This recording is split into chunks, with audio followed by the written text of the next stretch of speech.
Hi everyone, I'm Debbie Roberts from Property Apprentice. Join me today for the Week in Review, where I'll talk about current events for the everyday investor and home buyer. I've got 5 topics for discussion today. First one's from landlords.co.nz, published on the 3rd of May. Investors Federation has plans to fix the rental crisis. That's a doozy. The second one is an article published on Stuff on the 2nd of May. It's a house buyer's market as real estate asking prices drop across New Zealand. Topic number 3, landlords.co.nz on the 2nd of May published an article titled Landlord Tax Could Breach Tax Principles. It makes for interesting reading as well. And topic number 4, interest.co.nz on the 4th of May, overseas owners selling their New Zealand properties at more than twice the rate at which they're buying them. And last but not least, on Stuff on the 4th of May, people opting for cheaper brands, reducing power usage, but won't ditch Netflix subscription as the cost of living bites. Okay, so let's start with the big topic, which was published on landlords.co.nz. Investors Federation has plans to fix the rental crisis. And there's some really good statistics in this. No precise figures on the size of the rental economy, but the New Zealand Property Investors Federation says that using turnover in the form of rent as a guide, the industry's worth in excess of $15 billion a year. That's a fairly substantial amount of tax that landlords are paying just quietly. A common misconception is that large-scale landlords own most of the residential properties, but in fact, according to a 2015 Property Investors Federation survey, 75.85% of residential landlords own only one rental property, and just 0.1% of all private landlords own 10 or more properties. So the majority of landlords in New Zealand make up, they're the mum and dad investors. So those are the teachers, the police, hospital employees, nurses, all just everyday Kiwis that own one rental property have been caught by a lot of these recent rules. Now, out of the 600,000 rental properties that we've got across New Zealand, the private sector, so the majority of them being owned by those mum and dad investors, they provide the majority of rental housing, about 85% of them. So that's 510,000. The government provides around 72,000, or 12% of the total. The Federation says a large portion of the rental crisis is caused by the measures implemented to try and fix it. And I have got to agree with that. The strategy of higher costs and taxes to reduce the investment in rental property was meant to at least stabilise house prices. However, it clearly hasn't worked, with property prices increasing at alarming rates up until really recently. So it's another one of those unintended consequences. The war against landlords had those unintended consequences of making life harder for tenants, which was to be expected, and a lot of the government departments themselves commented to the government about how that would be one of those unintended consequences, but the government did it anyway. Anyway, to be fair, the Federation says a number of the changes imposed by the government have improved rental stock, which is great. Healthy home standards, in my opinion, have been pretty good. Some of them were, a little bit over the top, but they've relaxed those a bit. Changes to the Residential Tenancy Act have had a significant impact as well. According to the New Zealand Property Investors Federation Vice President Peter Lewis, it's the removal of mortgage interest as tax deductions, ring fencing, and the increase in the bright line test that is making things more difficult for landlords and therefore more difficult for tenants.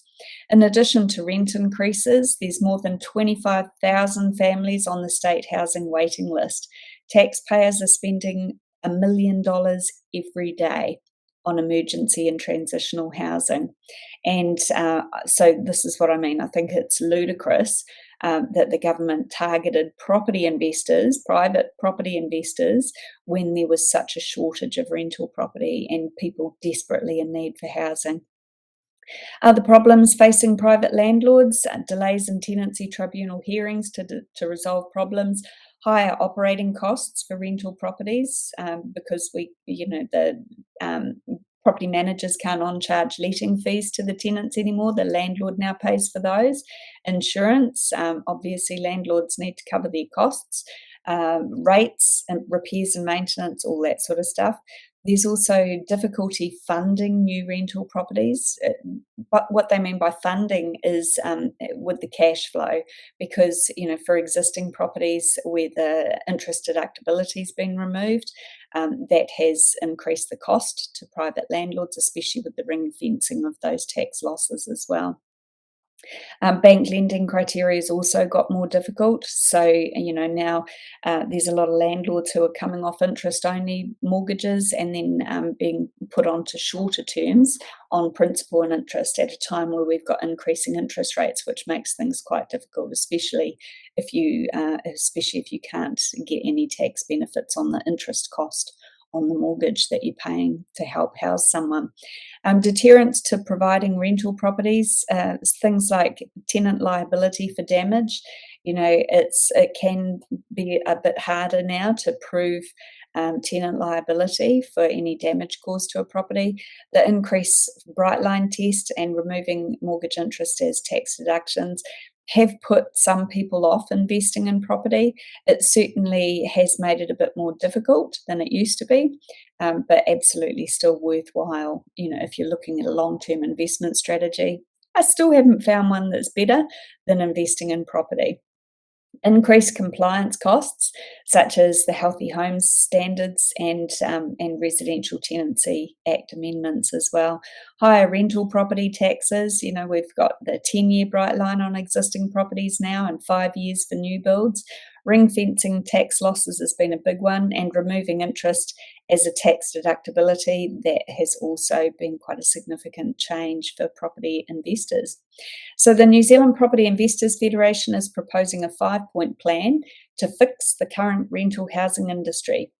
Key points of the plan include the following: reforming the tenancy tribunal, giving greater security of tenure to tenants by establishing a long-term tenancy option similar to the German tenancy system, repeal of ring fencing restrictions, return of mortgage interest costs as a tax-deductible expense, return of the bright line test to 2 years, giving private tenants the same rights and support as state tenants. I mean, for crying out loud, why are we not doing that already? Returning the right of landlords to issue 90-day notices in order to protect neighbours and communities. Well, and I think that one is something that should be absolutely non-negotiable. Landlords should have the right to remove someone who's clearly causing problems to other tenants and other homeowners in the area as well, rather than being forced to keep those tenants in place, or having one of your neighbours have to go to tenancy tribunal to testify that they've been threatened. That's not fun for anybody. And the NZPIF's proposal to create long-term tenancies for tenants who want a rental that's more like their own property, while providing compensation to landlords for giving up their ability to terminate the tenancy. So some of the suggested terms under the proposal, and I'm actually not going to comment on my personal thoughts on some of these. I agree with a lot of them. Some of them I think are a little bit excessive, but to be fair, it's understandable, when the New Zealand Property Investors Federation has been facing an uphill battle with this government for several years now, and there seems to be no end in sight, even though it seems obvious that, if you're in the middle of a rent crisis, you should be working with rental property providers to see if you can improve things for both sides. Just because obviously if things are more difficult for landlords, the flow-on effect to tenants becomes even worse. Okay.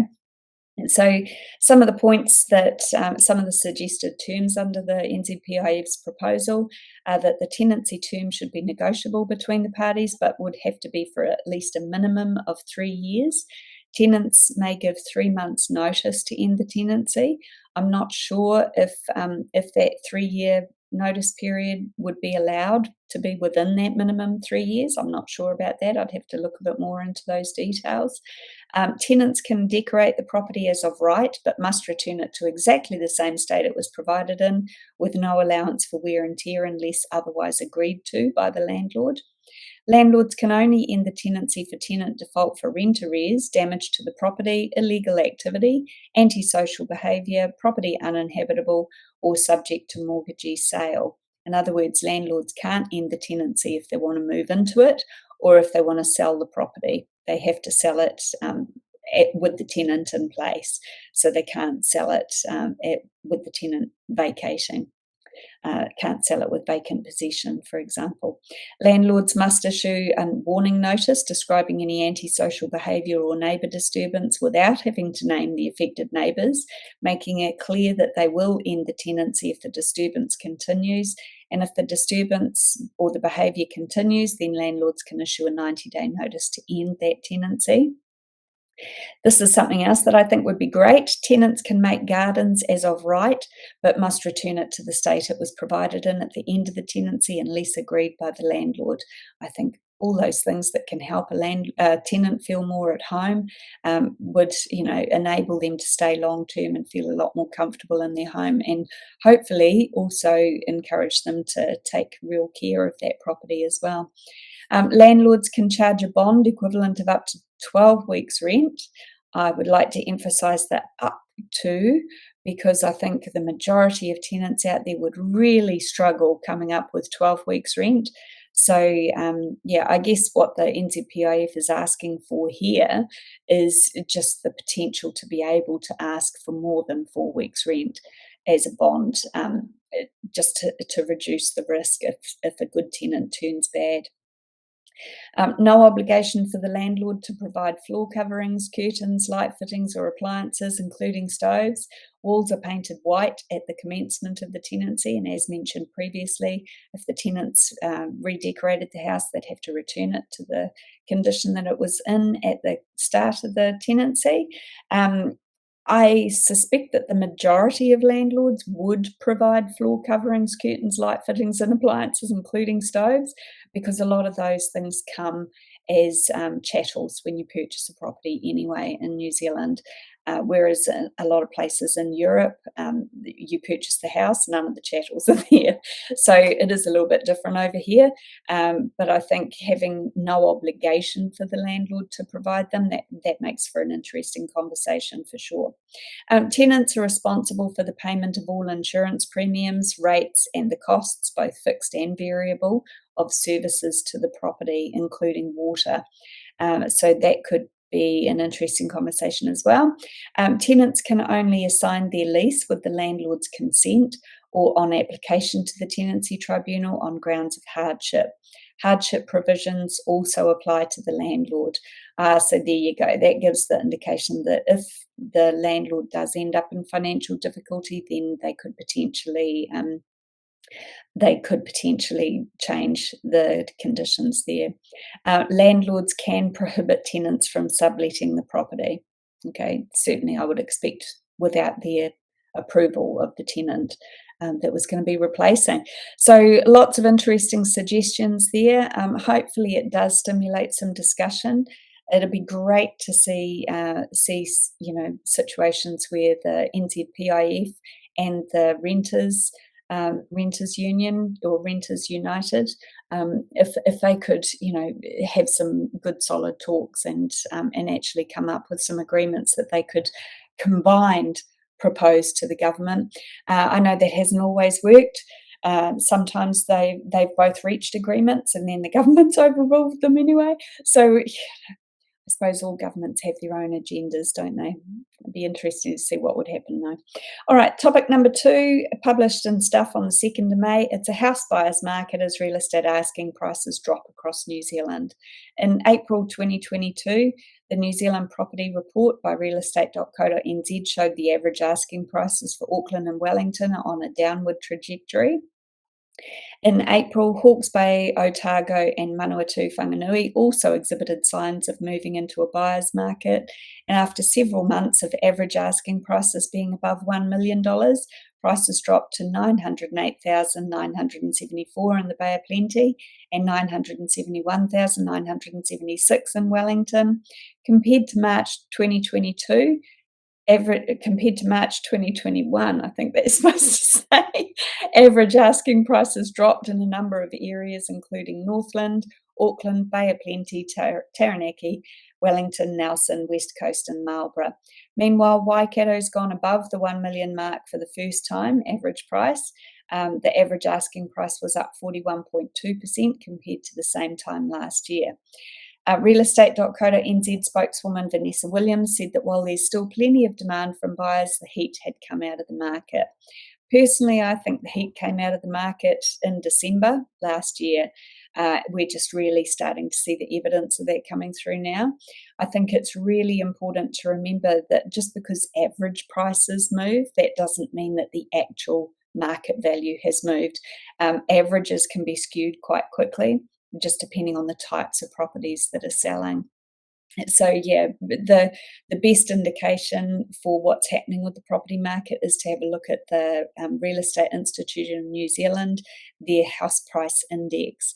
That's the tool that economists such as Tony Alexander recommend when you're looking at what's happening over the long term. And the house price index from REINZ has certainly shown that things have started slowing down, but nowhere near the prices that are looked at when you're looking at the averages. Okay, so yeah, keep things into a little bit of perspective and don't freak out when you see headlines like this. The usual sense of urgency that comes with most competitive multi-offer situations has definitely transitioned into buyers having more time to do their due diligence and make informed decisions, and I think that's great for buyers everywhere. It's frustrating for people who are trying to sell their house because houses are taking longer to sell, especially in Auckland and Wellington. Williams said that the Auckland and Wellington markets tend to be property trend leaders, so it's interesting to see what happens in other regions further down the track. Yeah, we'll see what happens there. Housing stock went up by 70.8% in April 2022 compared to the same month in 2021. The largest increase in stock was found in Manawatu, Whanganui, followed by Wellington and Hawke's Bay. So, for people looking at purchasing in those areas, you've got less competition and a lot more properties to choose from. So, this is what's meant by a buyer's market, less buyers in the market and potentially more houses on the market. So almost right across the board, we've seen increasing listings, which is great. Okay, for those of you that are in the market to purchase. The increase in stock means that you don't have to rush to make decisions anymore, especially since there's been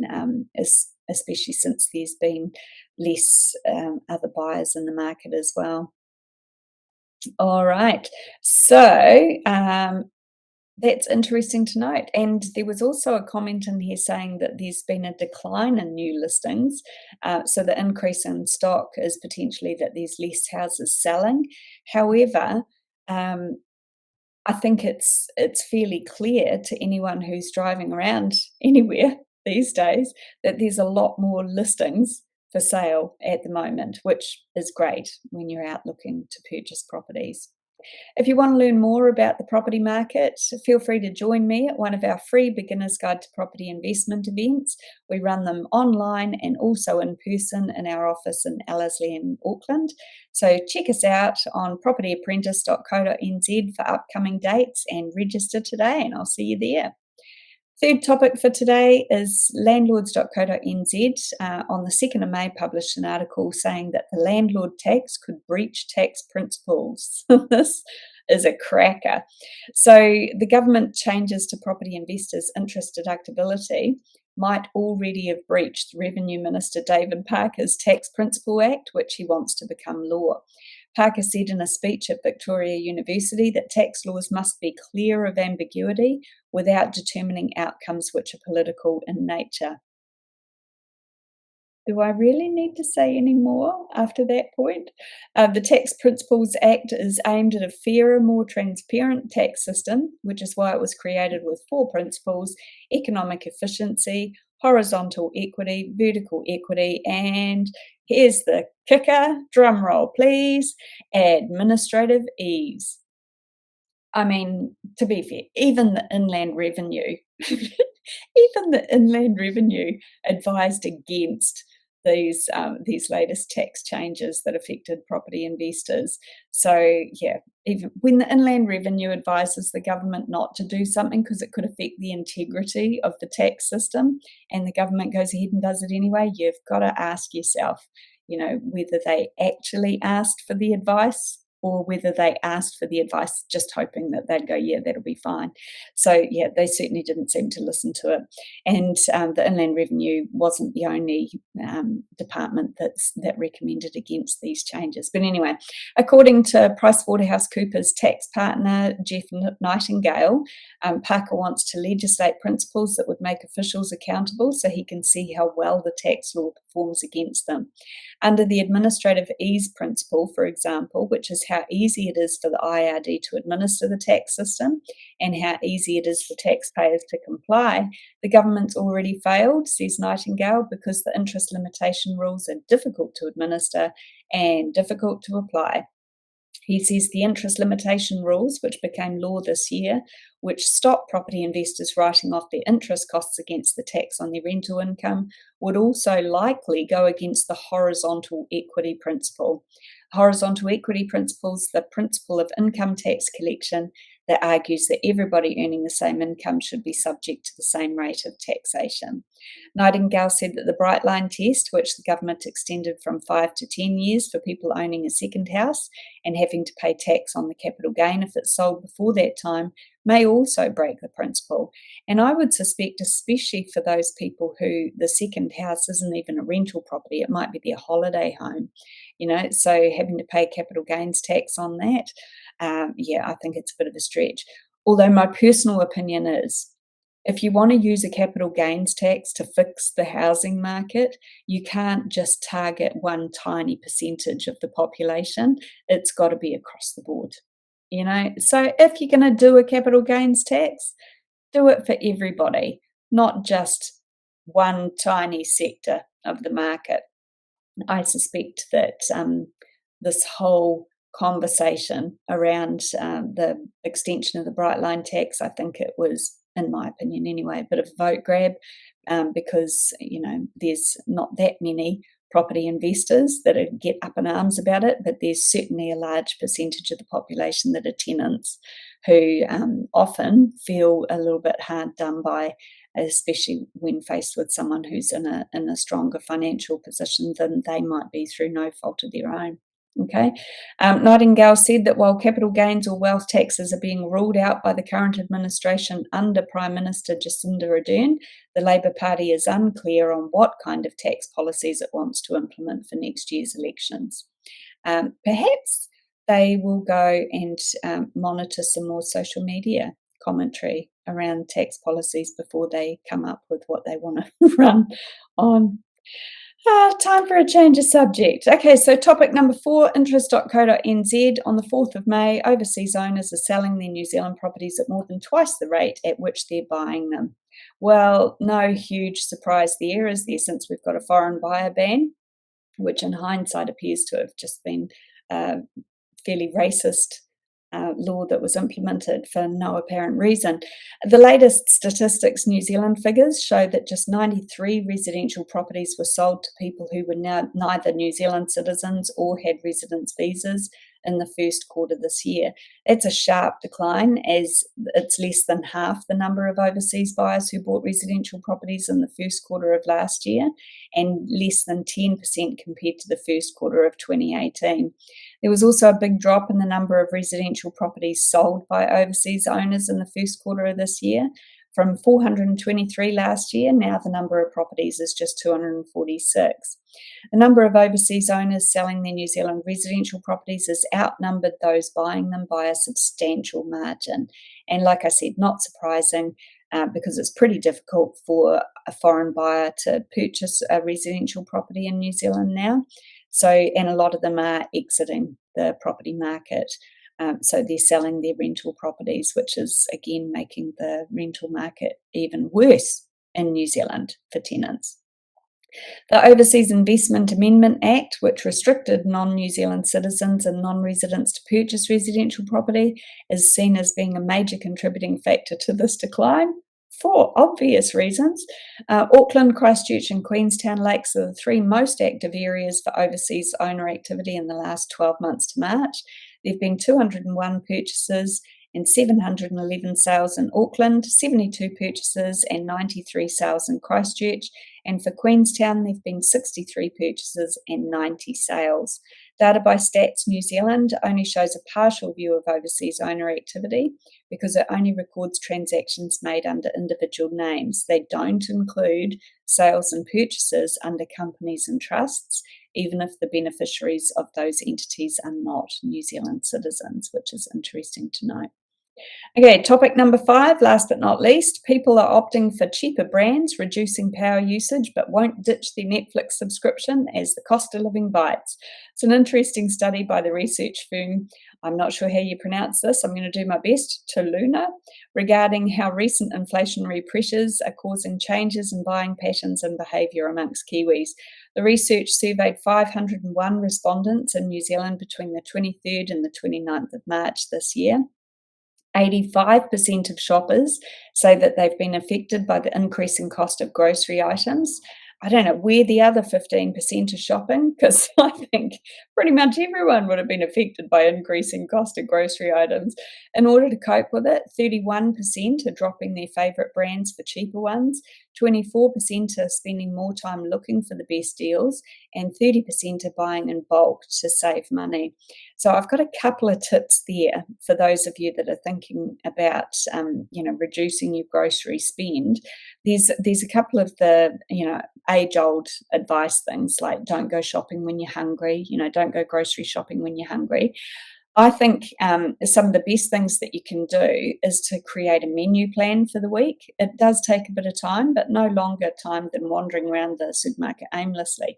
So create a menu plan for the week and then write a shopping list based on that. Now, something else which helps even more is if you do your grocery shopping online, because that way you can actually see the running total as to how much you're spending, and if you purchase over a certain amount, the delivery is free of charge as well. So you can shop around in some instances, or even do a click and collect, so that way you can order it online and then go and pick it up yourself to avoid a delivery fee if there's a delivery fee involved.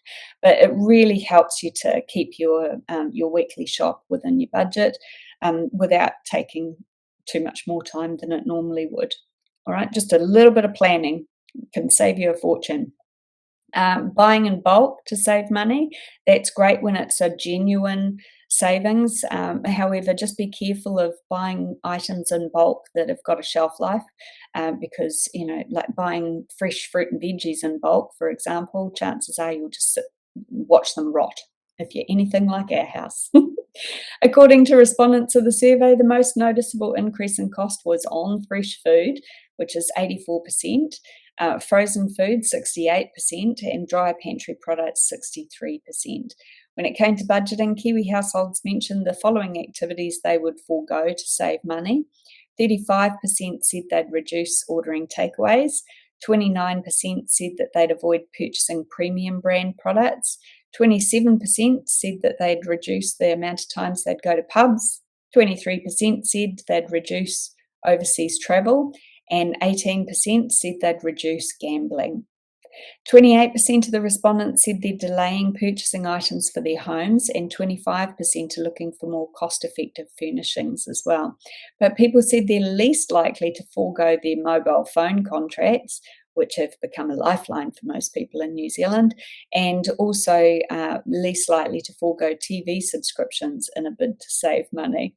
So, I suspect that could be a hangover from the amount of time that we've all spent in lockdown over the last couple of years. We've got used to having something, available when we needed it or wanted it. In terms of energy consumption, More than half of the respondents said that they're turning off their lights wherever possible, and 40% agreed to taking shorter showers. Other energy saving measures that people have been using is 36% said that they're using eco or cold settings on their washing machines and dishwashers.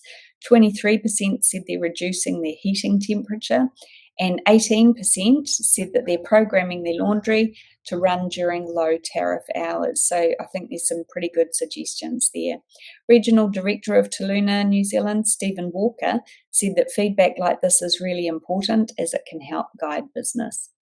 Other than that, it's also important to note that people's attitude towards their finance can determine their success when it comes to purchasing big ticket items like property. Banks at the moment are also very meticulous about reviewing your finances, so it can be really helpful if you cultivate good spending and saving habits early. Now, I know that a lot of people are really struggling financially, so understanding the difference between your income and your expenses is one of the first things that you need to do to get things on track. And when you're looking for long-term purchasing items like investments and purchasing rental properties or purchasing a home, it is really important that you get everything sorted right from the beginning, because that will bring those long-term goals closer towards you. What we find over the years that we've been working with people in this area, we found that sometimes the people that are best at money management are the people that are on minimum wage, because they literally can't afford to waste their money. What we often find is that the more people earn, the more they spend. So, it can be easier for people on higher incomes to cut back and save money without impacting on their lifestyle too much. But it does come at a cost. They do have to sacrifice some of their lifestyle, short-term pain for long-term gain. For people on lower incomes, get some help, get some budget advice. The Sorted website is fantastic. So, look up the Sorted website. There's all sorts of really good tools that are free of use to help you work out your budget and give you some tips around saving and spending. All right, so hopefully you enjoyed this week in review, and feel free to get in touch with us if you want to learn more about investing in property, or you want some financial advice around that without any conflict of interest, because we don't sell houses. All right, so we'll look forward to hearing from you, and enjoy your weekend.